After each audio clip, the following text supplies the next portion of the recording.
So next concept in continuation with last class మనం ఏం చెప్తున్నాము సిఎఫ్ ఫైనల్ క్లాసెస్ ని డిస్కషన్ చేస్తున్నాము. సిఎఫ్ ఫైనల్ లో taxation of AOP BOI and its members కి సంబంధించి డిస్కషన్ చేస్తున్నాము. ఏం చెప్తారు ఇక్కడ అంటే computation of total income of ఎవరిది ఏఓపి ఆర్ బిఓఐ వాళ్ళవి మనం కంప్యూటేషన్ చేస్తున్నాము. ఇన్ కంప్యూటింగ్ టోటల్ ఇన్కమ్ ఇది interest, salary, bonus, commission, remuneration by what ever name for paid to members will not be allowed. ఇక్కడ ఏం చెప్తారంటే అవి ఎవరు in case of payment of interest following provisions అనేది అప్లికబుల్ అవుతుంది. Complete చేస్తున్నప్పుడు total income చేస్తున్నప్పుడు ఇంట్రెస్ట్ కానీ, శాలరీ కానీ, బోనస్ కానీ, కమిషన్ కానీ, రెమ్యునరేషన్ కానీ ఏమన్నా పేరు పెట్టు అలో చేయరు. ఇది సెక్షన్ 40 బి ప్రకారం చెక్ చేసుకోవాలి. పేమెంట్ ఫాలోయింగ్ ప్రొవిజన్స్ అనేది అప్లికబుల్ అవుతుంది. ఫస్ట్ 40 బిఏకి ఏం చెప్తారంటే ఈఫ్ ఇంట్రెస్ట్ paid by ఎవరు పే చేస్తారు AOP BOI to any members కి who is also paid interest to AOP BOI then only net interest will be డిస్అలౌడ్.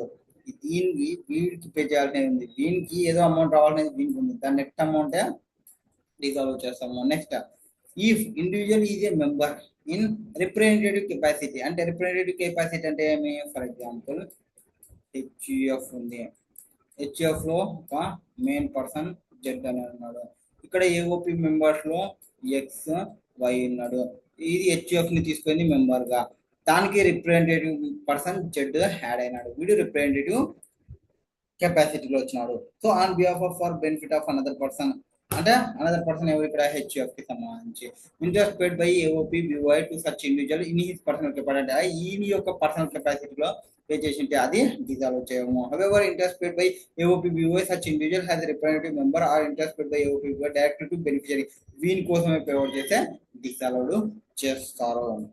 Next so next 40 BA ఏం చెప్తుంది 40 BA అనేది 40 BA ఏం చెప్తుంది అంటే if interest pay to members కి by such interest is received by him on behalf of for benefit of another person అప్పుడు will be allow చేసుకుంటారు.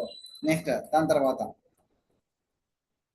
Computation of tax. ఇప్పుడు టాక్సేషన్ ఎట్లా ప్రొవైడ్ చేయాలి? ఫస్ట్ ఇండివిజువల్ షేర్ చూడండి. If individual share of any member is not known అంటే individual share ఎంత అనేది తెలియదు, అప్పుడు ఏం చేయాలంటే ఎంఎంఆర్ ట్యాక్స్ వేయాలి. ఎంఎంఆర్ ట్యాక్స్ వేయాలి, మ్యాక్సిమం మార్జినల్ రేట్ వేసేయాలి. However if company if total income of any member is taxable at higher rate rate higher then MMR ఉంటాయి. ఫర్ ఎగ్జాంపుల్ ఫారిన్ కంపెనీ ఉందనుకోండి which is a member then total income of AOP will be charged tax at such rate లో tax వేయాలి. Normal గా ఈ cases చూసుకుంటున్నాం. Next దాని తర్వాత ఇప్పుడు individual shares of a member అంటే ఇండివిజువల్ మెంబర్స్ ఎంతమంది ఉన్నారో వాళ్ళకి ఎంతెంత షేరు, ఆ షేర్ ఎంత అనేది నీకు తెలుసు. ఫస్ట్ షేర్ ఎంత అనేది నీకు తెలియదు, తెలియకుంటే ఒక రకంగా, తెలిస్తే ఒక రకంగా వేసుకోవాలి. ఇక్కడ మీకు ఎంఎంఆర్ అని చెప్పినాము. ఎంఎంఆర్ అంటే ఎంత? ఎంఎంఆర్ అంటే నార్మల్గా 30% plus 30% plus next maximum rate ఏమి? Surcharge rate. Maximum rate first కంపెనీకి 30% ఆర్ ఇండివిజువల్కి 30% ఉంటుంది, తర్వాత సర్చార్జ్ 37%, తర్వాత 4%. సో 42.744 వచ్చేసి ఎంఎంఆర్ రేట్. ఇదే 30%.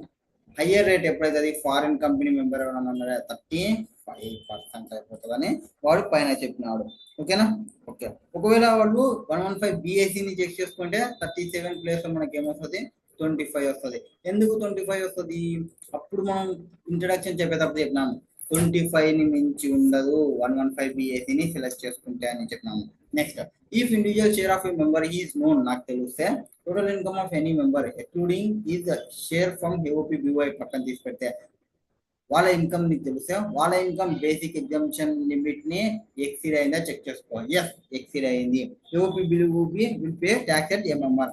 ఒకవేళ వాళ్ళకి tax total income of any member AOP BOI taxable at higher then MMR అంటే ఎప్పుడు foreign company which is a member అయితే then total income of AOP shall be taxable has follow. First portion of income attributable such member అంటే foreign company member ఎవరైతే shall be taxable at such higher rate and remaining balance అనేది MMR rate లో వస్తుంది.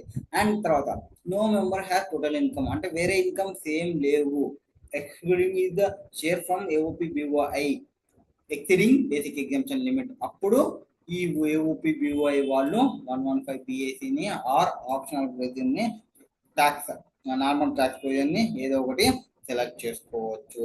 Share తెలియకుంటే MMR, share తెలిస్తే MMR.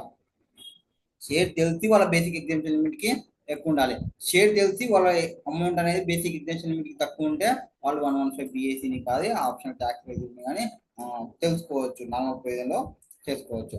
Next assessment of shares in hands of members. ఇప్పుడు పైన అంతా ఏమి AOP BOIకి ఎట్లా ట్యాక్స్ వేయాలని చెప్పినాము. ఇప్పుడు మెంబర్స్ షేర్ లో ఎట్లుంటది అంటే ఫస్ట్ కంపెనీ అనేది అంటే సారీ ఈ AOP BOI అనేది MMR లో పే చేసింది లేదా హయ్యర్ ట్యాక్స్ పే చేసిన అంటే ఇంకా మెంబర్స్ ట్యాక్స్ పే చేయాల్సిన అవసరం లేదు. ఎవరు ఫస్ట్ కేసు ఉంది ఆర్ సెకండ్ కేసు ఉంది, వాళ్ళు ఎట్లా పే చేస్తున్నావు ట్యాక్స్ పెద్ద ట్యాక్సే పే చేస్తున్నావు, అప్పుడు మెంబర్స్ ఏం పే చేయాల్సిన అవసరం లేదు. లేకుంటే paid tax at regular rate applicable there has default tax rate అంటే ఈ కేసుకి వచ్చినాము వాళ్ళు నార్మల్ ట్యాక్స్ రేట్ లో ప్రొవైడ్ చేసినారు పే చేసినారు, అప్పుడు మెంబర్స్ కి ఎంతైతే వాళ్ళ టోటల్ ఇన్కమ్ వస్తుందో 1 షేర్ ప్రకారంగా అండ్ రిబేట్ అలో చేసి రిమైనింగ్ ట్యాక్స్ అబిలిటీ లేక వస్తావు. Not paid tax on total income అసలు పేనే చేయలే AOP BOI, అప్పుడు మెంబర్సే వాళ్ళ ఇన్కమ్ లో ట్యాక్స్ చేసుకుని రెగ్యులర్ గా ట్యాక్స్ వేయాల్సిందే. Next composition of members share in total income of AOP. పైన చెప్పిన మెంబర్స్ షేర్ ను తెలిస్తే ఒకళ్ళక్కడ తెలియకుంటే ఒకళ్ళక్కడ.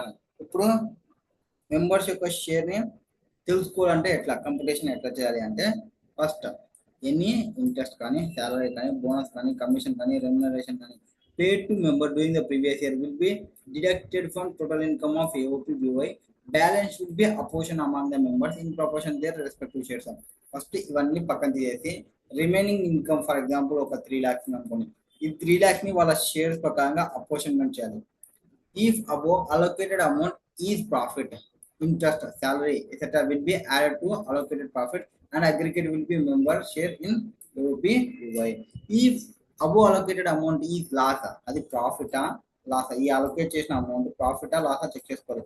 ప్రాఫిట్ ఇంట్రెస్ట్ శాలరీ ఉన్నప్పుడు అవి యాడ్ చేసుకోండి, లాస్ ఉందనుకోండి interest salary etcetera will be deducted from allocated loss and balance will be members share. But any interest paid by members on capital borrowed by him for the purpose of investment AOP BOI will be allowed as deduction.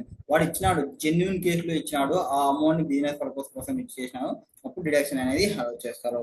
Next taxation of mutual concern. First principle ఏమంటే మ్యూచువాలిటీగా ఈ that no person can trade with himself or make income out of himself. ఏఓపిలో అంటే ఏమి members అందరి కోసం work చేయాలి, one own person కోసం చేసుకోకూడదు.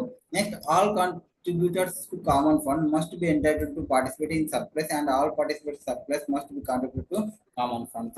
సో ఏమన్నా వచ్చినావి అంటే సర్ప్లసెస్ ఏమన్నా వచ్చినావి అంటే అవి అందరికి పార్టిసిపెంట్స్ కి ఇచ్చుకోవాలి అండ్ తర్వాత మిగిలితే ఏమన్నా సర్ప్లస్ ఏమన్నా మిగిలితే కామన్ ఫండ్ లకి ట్రాన్స్ఫర్ చేయాలి. Next one cannot trade with one self అంటే మెంబర్స్ గా ఉండి ఏఓపిలో నువ్వు నువ్వు ఏం సేల్ ట్రాన్సాక్షన్స్ అనేది చేయకూడదు అండ్ టాక్సిబుల్ ప్రాఫిట్ ఏం చేయకూడదు. However, when if there is mutual concern, there should be no tax on profit arising out of mutual operations. Exceptions. ఏమేమి exceptions? Mutual concern is mutual insurance society and income ఈ derived from carrying of any business of insurance. So mutual concern లో వాళ్ళు చేస్తున్నారు insurance సొసైటీకి సంబంధించి అదేమన్నా వచ్చినా. Where mutual concern ఈ trade, professional, social association, similar association, income in question ఈ derived for specific services performed for its members. వాళ్ళ మెంబర్స్ కోసం స్పెసిఫిక్ సర్వీసెస్ ప్రొవైడ్ చేస్తున్నారు. ఇక్కడ excess expenditure incurred over receipt from members ఉంటే would be deductible from assessable income of asset. Maximum 50% మాత్రమే allowable ఉంటుంది. And deficiency is to be deducted in first instant from the income of the PGPP. If deficiency exceed అయిపోయింది అనుకో balance కి సంబంధించి వేరే income తో setup చేసుకోవాలనుకుంటే అప్పుడు కూడా మినిమం నీకు 50% మాత్రమే వస్తుంది. అండ్ తర్వాత tax and income from life insurance business అయితే అట్ ద రేట్ ఆఫ్ 12.5 వేయాలి. నాట్ లైబుల్ ఫర్ మ్యాట్ అనేది లైబిలిటీ రాదు. And tax and income from GDR purchased in foreign currency in ESOP scheme or long-term capital gain arising from transfer of such GDR. Section 1515 AC లో ఇది 10% taxability వస్తాయి. GDRs కి సంబంధించి ఉంటాయి. GDRs అంటే మనకున్న షేర్స్ వేరే కంట్రీలో ట్రేడ్ కావాలంటే GDRs ని ఇష్యూ చేస్తుంటారు. Apply to resident individual who employees in Indian company engaged in specific fixed knowledge based industry or service employee of it subsidiary. No deductions allowed for such income. No benefit first and second provision section 48 ఏం applicable. Tax rate వచ్చేసి 12.5 వస్తుంది with effect from 23/7/2024 కి సంబంధించి. ఇదేమి ఏఓపికి సంబంధించిన incomes ఎట్లా calculation చేయాలనేది discussion సంబంధించి.